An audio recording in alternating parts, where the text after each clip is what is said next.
Good afternoon, my friends. I'm Marshall Berkshire, and welcome to this episode of Healing Your Codependency. I'm excited to be with you today. Today's topic, we're going to talk about how to care for others while keeping ourselves boundaried. I call this boundaried empathy, and it's actually a really important skill we develop so that we can use our empathy in a way that protects our well-being, doesn't put us into situations or relationships that would harm us, and allows us to stay connected to something that's really central to a lot of people dealing with codependency is that sense of caring that we naturally have. So we're going to talk about that today. Before we do that, I'm going to get this shared out real quick to the community.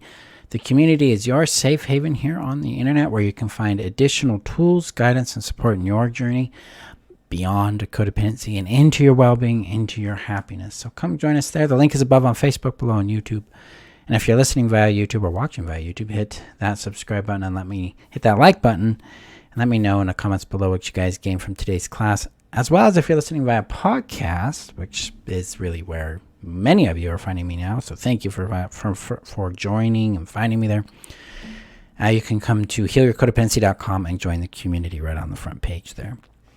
All right, let's get this done here. And click a button and a thing's going to happen if Facebook does its job. So, yeah, boundaried empathy. This is what we deal with when we're coming from a healthy perspective, a healthy or a healthy position with how we deal with other people's pain. So I click this button right here, and we are good to go. Okay.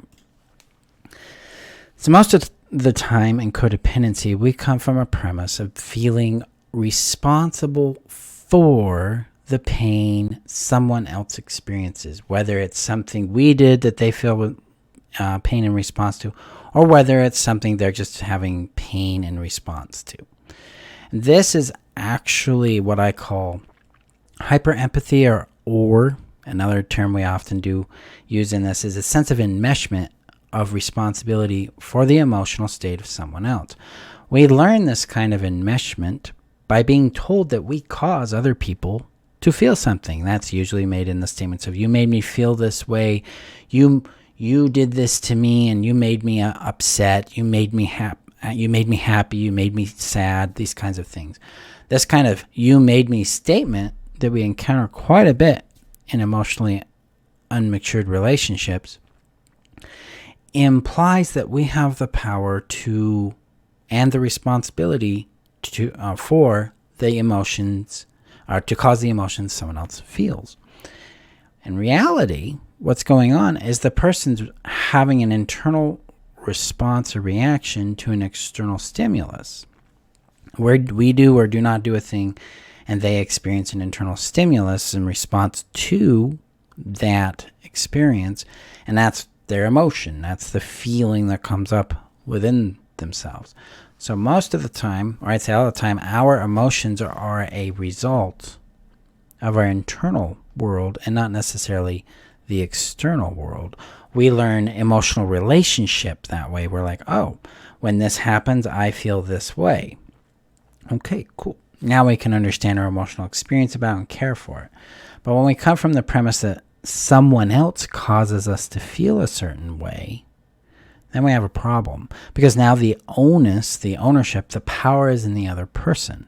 So when we blame someone, you make me feel this way, or so forth, then we are powerless to change what we feel. But when we take ownership of it, we're like, okay, I'm feeling this way in response to this thing. We've gained clarity. We've gained a honest relationship with the physics of relating there, so that we can then make choices and take actions that work for us. In codependency, this is the big challenge, because we believe we have a responsibility for regulating and soothing the emotions of other people because of how we've been treated. We've been parentified. We've been told over and over that we shouldn't make people feel sad or upset. We should be nice. And then when people are telling us, well, you make me feel this way, or you did this, or you made me mad, or you made me sad, or made me happy, we are internalizing that as I have the power, thus the responsibility to change how they feel. This leads us to enmeshing ourselves with other people's feeling states, trying to regulate them. Our work here, and this is crucial for our own well-being and happiness, is to actually learn how to differentiate from their emotional states, our emotional states, and then differentiate the responsibility for those states.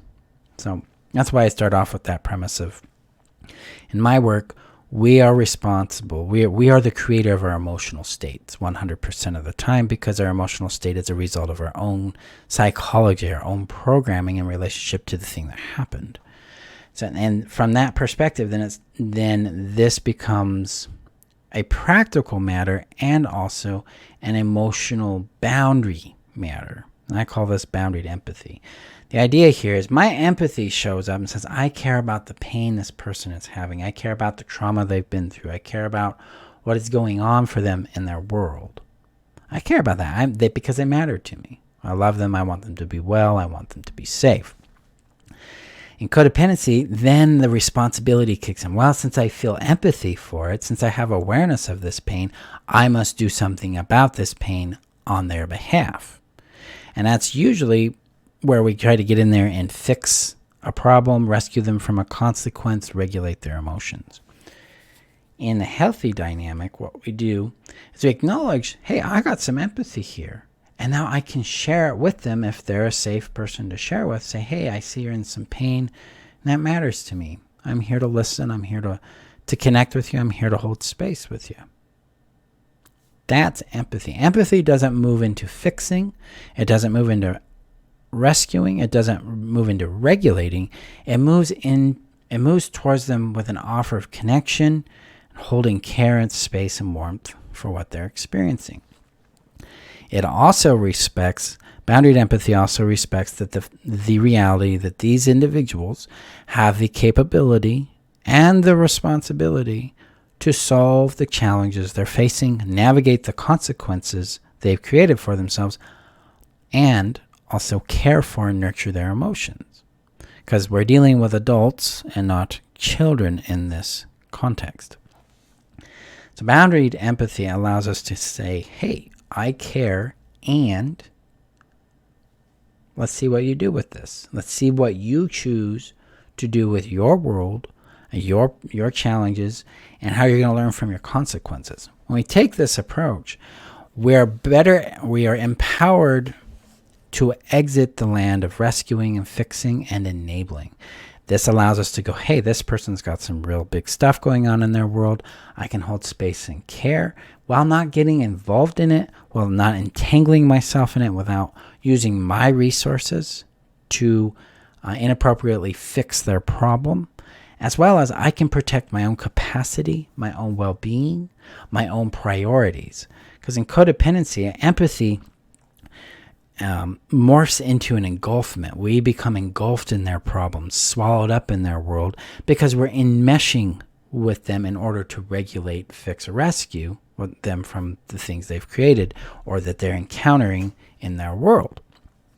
We lose ourselves in that, and this harms our health, it harms our wealth, it harms our peace, it harms our sanity, it harms our well-being and happiness. But with boundaried empathy, we can still acknowledge what's going on. We can still acknowledge we care while caring for ourselves. So it basically ends this internal conflict a lot of people with codependency have, and that is, I either need to care for and love and empathize with them or myself. We have this either or black and white kind of thinking going on, which isn't reality. The reality is an inclusive view going, yep, you got pain, you've got things going on over there. And I care about it, and I have my own world. So I prioritize myself first while acknowledging, hey, you're going through this. I can hold some space.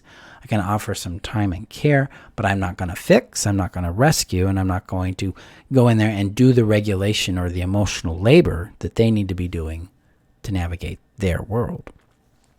That's boundaried empathy. So boundaried empathy says, hey, I care. I see this. And then it acknowledges what the reality is with this person and what is best for you and your well-being first. It does not motivate you to contact people who might in turn harm you for that contact or try to pull you in to their problem. I experienced this quite a bit in my own parentified relationship with my parents. They would have a problem. They expect me to solve it. When I didn't, they get very, very mad about that. So it allows me to stay separate from that. It allowed me to access my own true empathy, to go, yeah, what do I care about here? What matters to me, rather than being compelled into that empathy. Hi, Anna. Good to see you. It also allowed me to have boundaries and say, oh, that sounds like that's a problem. I know it sucks. What are you going to do about it? How's that going to work for you? Further, boundaried empathy helped me communicate boundaries in a really deep way that help them understand the impact they're having on me. So it would show up like an example. Person A does a thing that hurts me. They yell at me. I could say, hey, person A, I know you've had a really rough day. I can see that. I can feel that. And I care about that. And yelling at me is not acceptable. If you yell at me again, I'm going to disengage from this conversation. This allows me to have a firm, clear boundary while also acknowledging the pain the other is carrying. This is a place where we can meet each other, where we can help understand or experience boundary with care. That way, we're not putting ourselves in places that harm us. We're actually caring for ourselves, and we're honoring the empathy and care we feel for the other person. So that's boundaried empathy. This is a skill I teach and forge in the codependency healing system. I introduce it in the essential codependency healing trainings as the right not to care and the right to have empowered empathy. And then we develop it out throughout the codependency healing system. So the codependency healing system will be starting August 14th. So watch out for that, because enrollment will open in late July for that. And if you want to jump into the essentials is always open as a self-study course, and then you'll get automatic enrollment to the live courses. Links for all my courses above on Facebook, below on YouTube, and on my website at healyourcodependency.com. All right, let's check the chat here. So Anna shares, this resonates. Balance can be challenging at times, but that's okay too. Right. Yeah. And when we look at this idea of balance, we're actually looking at where am I and what can I offer? Does this situation make sense to offer this in? Is this something I want to offer? It comes to the 3 questions I often give students. Is this something I want to do? Is this something I can do? Is this going to add to my well-being and happiness? Another way to state that is this, do I want this? Do I have capacity for this? And is this going to add to my well-being or happiness long-term? Those 3 questions, then we're able to assess what we are feeling, what matters to us, and then communicate it. And with boundaried empathy coupled in with that, we're able to say, I care. I see what's going on for you. I'm here to listen, or I'm here to hold space or care for you. And then if they're like, well, why aren't you fixing it? Or why aren't you doing this? That's not my job. That's yours. Especially when that's a consequence that they've created for themselves by their own choices and actions. They need to learn. Consequences are lessons. They're teachers, and they need to learn from those. If there's a resource they need and you're willing to give it and it doesn't detract from your well-being and happiness, go for it. Do what is aligned and genuine for you rather than what they insist they need from you. And that is key here. This is big boundary work, especially where we're going to say, I care a lot, and no, I'm not going to do that. That's perfectly valid and normal to do because we're adults, we're autonomous, we have the right to assert boundaries and regulation around our own resources, and they have the responsibility ultimately for resourcing their needs.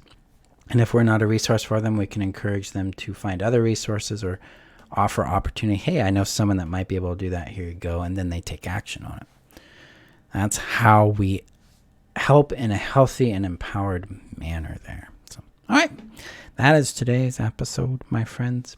Go gently in this concept of empowered empathy, where you can care while also taking care of yourself and allowing them to navigate their reality and you navigate yours in a way that brings well-being and happiness for you. Okay. Go gently. I will see you guys in our next episode. Have a safe weekend, and I'll see you online. Bye, guys.